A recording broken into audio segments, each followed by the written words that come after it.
So one of my favorite audio companies in the world is Soundcore. I have a lot of their earbuds. I've used their wireless speakers for years, back when they were still an Anchor company rather than they were Soundcore. So I have their Liberty 3 Pros, my favorite wireless earbuds of all time. The Liberty Air 2 Pros, really great for running. But today I decided that I was going to get some of their headphones.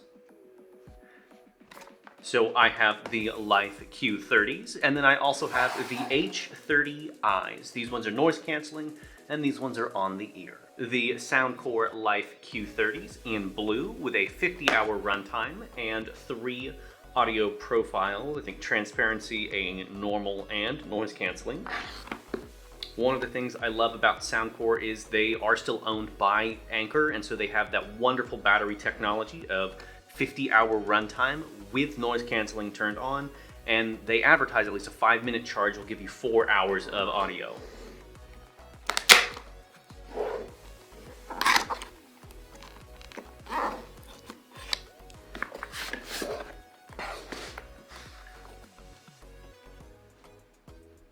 All right, we have a hard shell case. I really like to see that, especially now in 2024.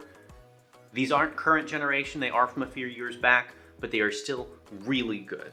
And then we have just a bit of paperwork.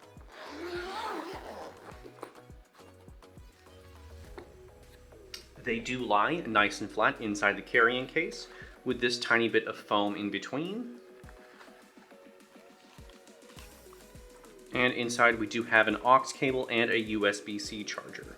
The headband and ear cups are made of plastic, but it's a very sturdy ABS, and they do have a metal headband, and it is padded with a leather on the top of the head strap and on the ear cups. For external I/O, we do have USB-C charging, as well as 2 command buttons, our aux cable, as well as pause, play, and audio up and down. On the right ear cup, this is a touch-sensitive button, which can switch through the different modes. I'm very excited to use these and to integrate them into my daily life. Moving right along to the h30i's, these offer 70 hours of battery life, no noise canceling, but they are an on-the-ear headphone rather than an over-the-ear headphone.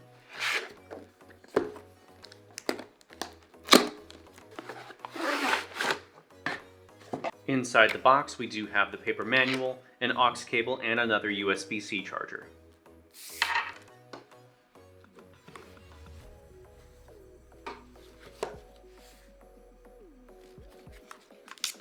Here's the device themselves. Same metal and plastic construction as the Q30s. They do feel a little bit cheaper, but these were about $40 less than the Q30s. Still with the pleather headband and ear cups. No control surfaces on the left ear cup, and we do have volume, pause, play, aux, and USB-C on the right ear cup. These are the 2 headsets together. The h30i's are a little smaller and less sleek than the Q30s, though their headband does seem to be ever so slightly tighter, which does make sense since these are an on-the-ear headphone versus an over-the-ear headphone. Together, the 2 of them were $82 delivered. And so I'm very excited to use these and to add them to my audio collection. I'll provide updates when I've done more extensive testing with them. But Soundcore has been and still remains one of my favorite audio companies, and I highly recommend checking out their products.